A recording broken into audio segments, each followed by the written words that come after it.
Welcome to My Square Book online classes. Today's topic is a new lesson, and the lesson is My Childhood. The lesson is taken from the seventh unit. Okay, seventh unit, Nation and Diversity is the topic.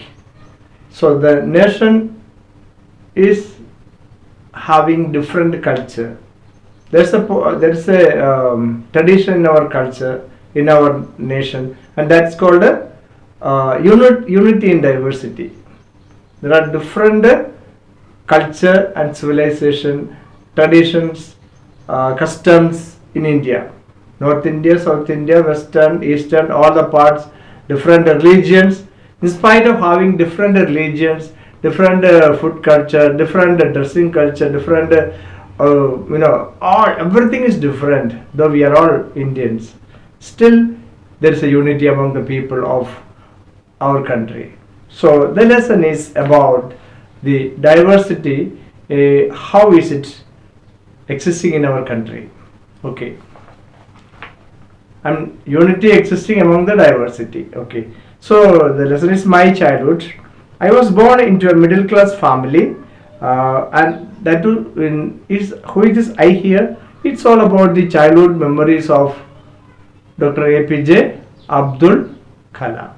So APJ Abdul Kalam is the favorite ever time, the like a heroic image in the minds of the people, especially of the children, because he was inspired by the life of APJ Abdul Kalam was inspired by thousands, not lakhs of people, especially youth, children, because that was the message that he gave to the world, to dream, to visualize the things. Okay, so let us see.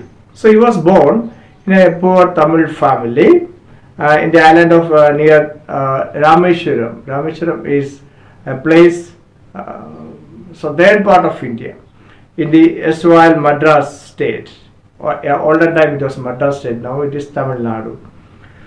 His father, my father, Jainuddin, had neither much formal education, was not an educated person, nor much wealth.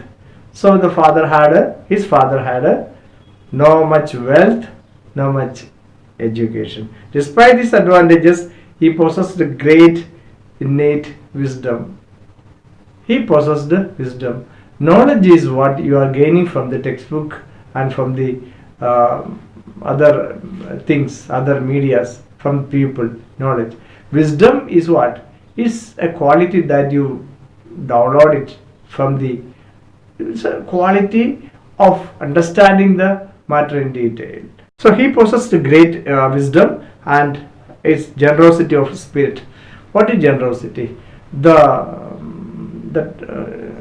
He is to donate, is to give everything, whatever way he could help the poor people and all he could help.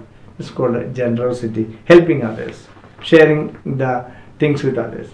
So he had an ideal helpmate in mother. So mother too was having such a good quality, and Hashem, his mother's name was Hashem. And I did not recall the exact number of people she fed every day, because many people, first in the beginning was telling that they were poor people. In spite of that fact, many people used to come to their home and used to have the meals. So I'm quite sure that 4 or more outsiders ate with us, or members of our family members put together. So many people, outsiders, used to come and eat from their home. That shows what the greatness of their mind. So the broad mindedness, that helping nature of their parents, his parents. And only one of the children, a short boy with rather undistinguished looks, born to tall and handsome. His parents were very tall and very handsome, but he was Abdul APJ was a small boy, short boy with rather undistinguished looks. So undistinguished means what? Some members will have some difference in their face, so we can easily identify even if they are standing in a crowd. But there is no speciality. He was an ordinary child. He will live in our ancestral house. Ancestral house means the house that they got through the parents. which was built in the middle of the 19th century. Very old house it was. And it was a fairly large Pakka house. Old but beautiful house, Pakka house it was. Made of limestone and brick. Olden time that was the style of making the house. And on the mosque street in Rameshwaram. So my austere father, austere means very simple father. Austere means what? Not a very stylish person wearing nice dresses and walking like this. It's not his life. He was a very simple man. He used to avoid all the inessential comforts and luxuries in the life. See, the same quality APJ also followed in his life, not to follow the very costliest lifestyles. However, all necessities were provided for, especially for food and all. There was no shortage. They used to enjoy the food. All medicines, clothes, everything was available. But other rest of the things he avoided. In fact, I would say that mine was a secure childhood, both materially and emotionally. So whatever he wanted to get from his parents, from his dad and mom, he got it. Food and dress and everything he got it. And also emotions. Emotion means love, protection, care, all the feelings, especially the love from the parents and from the siblings, from the relatives. He got it as a child. And next page you can find it. And it was the time of the Second World War, 1939. It was the period of the Second World War, and his age was around 8 years old. 8. 4. Reasons I have never been able to understand, a sudden demand for tamarind seeds erupted in the market. So there was a huge demand for the tamarind seeds. So he did not understand what was the reason why tamarind seeds were so important, or why people all were using it. So I used to collect the seeds and sell them to a production shop in a mosque street. What for? To make money. Children, to make extra their pocket money, used to collect the tamarind seeds from the different places and sell it in the streets. A day's collection would fetch me principally some of 1 anna. It's a small, maybe 5 rupees or something like that, old value.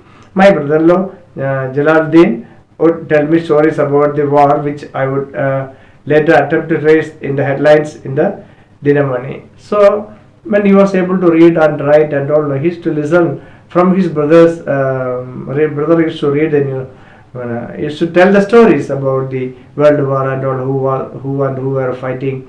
These all stories he used to listen very carefully. Then he was searching for such kind of news in the newspaper called Dinamani.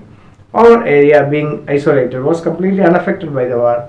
It was an isolated area, and therefore nothing has happened during the wartime. That's when India was forced to join the Allied forces, and something like a state of emergency was declared. So the war was between mainly Russia and America. So all the countries were joining one or the other groups.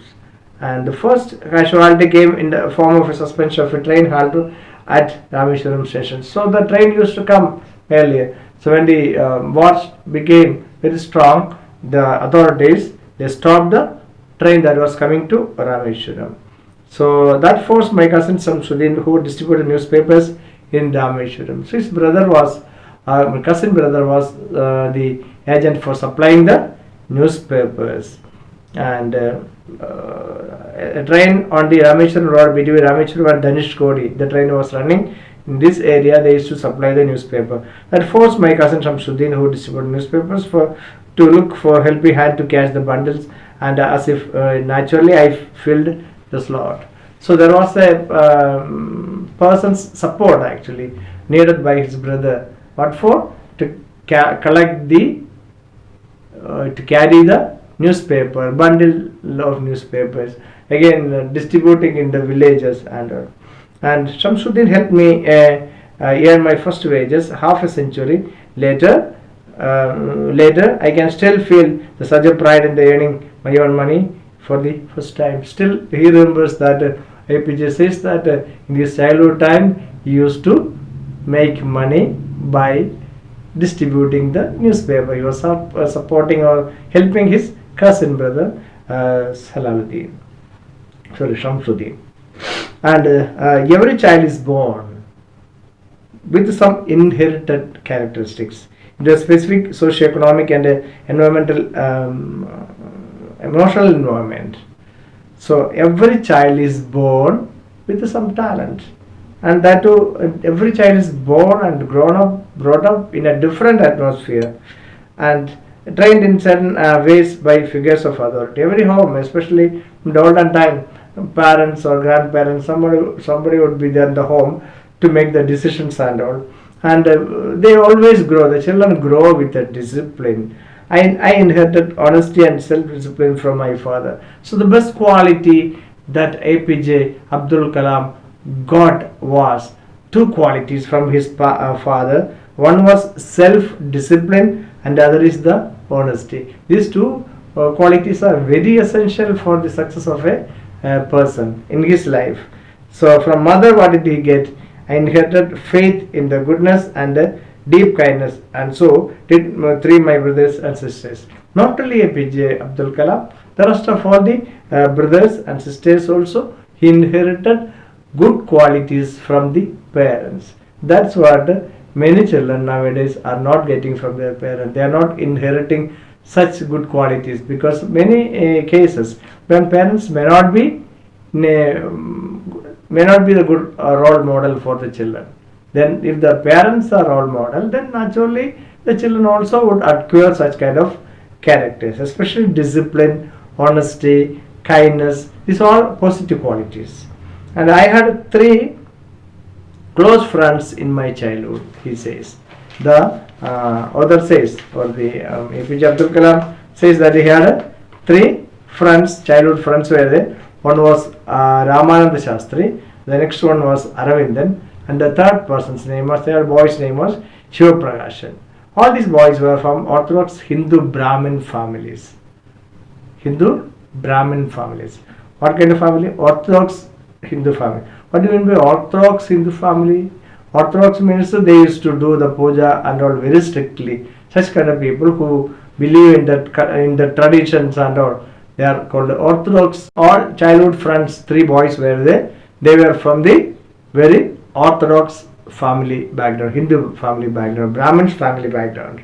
And as children, none of us ever felt any difference amongst ourselves because of our religious difference and upcoming. So in that area, though Abdul Kalam belongs to Islam or Muslim community, but other boys were Hindus, Brahmins too. But among the children, such differences of the religion they never felt. So they were all growing together, playing together, and had a wonderful childhood time. So now, in fact, Ramananda Shastri was the son of Pakshi Lakshmana Shastri, the highest priest of the Rameshwaram temple. Such kind of people. So some people are there. Though they are orthodox in their nature, the children would be given freedom to grow the way how they like to grow.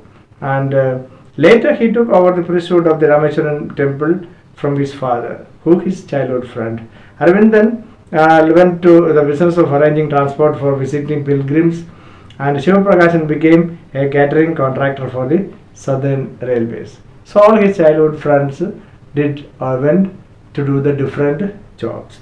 During the annual Srita Rama Kalyanam ceremony, our family used to arrange boats with a special platform for carrying idols of Lord from the temple to the marriage site situated in the middle of the pond called Rama Tirtha. So here nothing prevented them from living together, because there was a unity among the Hindus and Muslims families. That's what very clearly says. There was no partiality at all between the authorities even.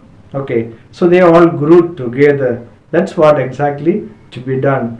And Aravindan went, So events from Ramayana and from the life of Prophet were the bedtime stories of my mother and grandmother would tell the children in our family. See the difference. So grandparents, mother or father, sometimes grandparents too, used to narrate the stories. That's the old tradition. Narrating, parents or the grandparents used to tell the stories from Ramayana, Mahabharata, even from prophets. So they did not find the difference that this story belongs to Hindus, this belongs to Muslims, nothing like that. There was a unity among the people, and therefore they did not show any partiality for the children to listen to stories. The children, all they grew up by hearing all the stories of Rama, Sita, Prophet Muhammad, and all. There was no difference at all. And one day when I was in the 5th standard, Rameshwaram Elementary School, a new teacher came. And the new teacher came, and I used to wear a cap which marked me as a Muslim. So Muslims traditionally they wear a cap. And as a small boy, he was going to school wearing the cap of the traditional cap of the Muslims. And I always sat in front row next to Ramananda Shastri. Children, what they know, they have no such feelings that I am a Muslim, I am a Hindu, like that. No, they all were sitting together. That was the tradition of that school itself. Who wore a sacred thread. Brahmins used to wear a thread. The thread even that boy was wearing. The new teacher could not stomach a Hindu priest's son sitting with a Muslim boy. That is the issue here. Till now everything was okay. One day one new teacher came. He thought that, what a foolishness that is. The Muslim boy is sitting with a Brahmin boy. So the teacher did not like it. So in accordance with our social ranking, as the new teacher saw it, I was asked to go and sit on the back bench. So the new teacher did not like that. He told Abdul Kalam to go and sit back bench. Okay. So Abdul Kalam, being a very small boy, he cried, he felt sad, and so did Ramananda Shastri. Ramananda Shastri, who is a Brahmin boy, he also cried, he also felt sad, because there is no such enmity, there is no such issue between the Hindu Muslim. That feeling is not there in the minds of the small kids.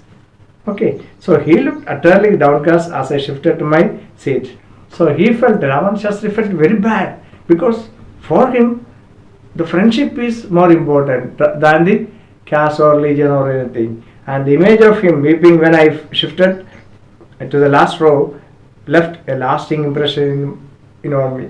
So APJ Abdul Kalam says that this memory was in his mind for a long time. The sad face of Ramananda Shastri and the way how the teacher did it. And after school, we went home and told our respective parents about the incident. The evening hours, they went home and told what happened in the school that day. So Lakshman Shastri summoned the teacher. Lakshman Shastri is the priest of the temple, and he called the teacher in our presence and told the teacher that he should not spread the poison of social inequality and communal intolerance in the minds of the innocent children. So what did he say? He told you don't spoil the children by spraying the seeds of poison. This is a poison of what? Religious hatredness, means hating each other. Because the children, they don't know anything about the religion and all the other issues. And you are creating an issue, separation between the students by citing their religions. And Lakshmana Shastri scolded the teacher. And also he bluntly asked the teacher to either apologize or to quit the school and island. So what did the priest say? What did Lakshmana Shastri say? He told, go and apologize to the child as well as the parents, and especially APJ's father. You have to go and apologize because you have done a bad thing. You have created a separation between in the minds of the small kids about the religion. Either you have to say sorry or stop your job, quit your job and leave this island. So not only did the teacher regret his behavior, but the strong sense of conviction Lakshmana Shastri conveyed ultimately reformed this young teacher. So that day onwards, the young teacher was behaving very properly. So that incident got changed the life and the thinking power of that young teacher. He became a very good teacher. Okay, and on the whole, the small society of Rameshwaram was very rigid in terms of the segregation of different social groups, and it all went on like this. However, my science teacher Subramanya Iyer, though an Orthodox Brahmin with a very conservative wife, was something of a rebel.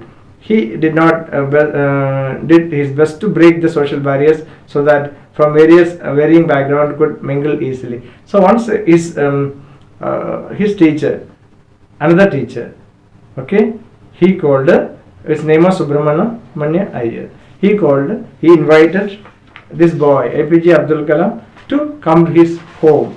So he wanted the students should mingle together. So he was invited, as you can see in this picture. So one day he invited him for a meal, as you can find it here. So she refused to serve me in her kitchen. So the wife of that teacher was not ready to give the food in the kitchen because he is a Muslim. So Shiva Subramanya Iyer was not perturbed. Nor did he get angry with his wife, but instead served me with his own hands and sat down beside me to eat his meal. So this teacher did not get angry to his wife. At the same time, what did he do? He got down along with the APJ, who was a small boy. He was sitting down, and he too came. Subramanya Iyer also came and sat beside of him. He himself served the food, and also he too sat just near to him on the floor. Okay. So I wondered whether she had observed any differences in the way I ate rice, and his wife was observing. Subramanya Iyer's wife was observing. So this incident actually taught a big lesson to his wife. So observing my hesitation, he told not to get upset, saying, once you decide to change the system, such problems have to be confronted. So when I visited the house next week, Subramanya Iyer's wife took me inside of her kitchen and served me food with her own hands. So this is what the people want to change, okay, but they are hesitating. Here Shiva Subramanya, by doing like that, his wife understood that the tradition what she was following was wrong. And next time when the boy went, naturally he took the boy inside and made him to sit in the kitchen and give the food. So then the Second World War was over, and India freedom was imminent. Indians will build their own India. Who declared on those days? Gandhiji declared. The whole country was filled with an unprecedented optimism. Optimism means what? Good hope that things will happen positively. I asked my father for permission to leave Rameshwaram and study at the district headquarters in Ramanathapuram. He wanted to go to a little faraway place to study, and he told me as if thinking aloud, Abdul, I know you have to go away to grow. Does the seagull not fly across the sun alone and without nest? He quoted Khalil Gibran to my hesitant mother. So it was his father supported to go faraway place, just like a seagull. Seagull is a bird that fly over the ocean, and there is no place for sitting taking rest. Even then, without getting tired, seagull used to fly hours and hours and hours continuously in order to get the land across. Okay, so like that you have to go far away in order to get success, in order to study. So your children are not your children, he told to my wife. By telling Khalil Gibran words he took and shared with his wife. But your children are not your children. They are the sons and daughters of lives longing for itself. They come though but not from you. Actually, you are born from you, but his children belong to the nation. Okay, you may give them your love, but not your thoughts. You don't teach them how to think, but for they gave their own thoughts. Okay, so let the children grow with their own thoughts. This was the beautiful lesson based on the life of childhood memory of APJ Abdul Kalam. Okay.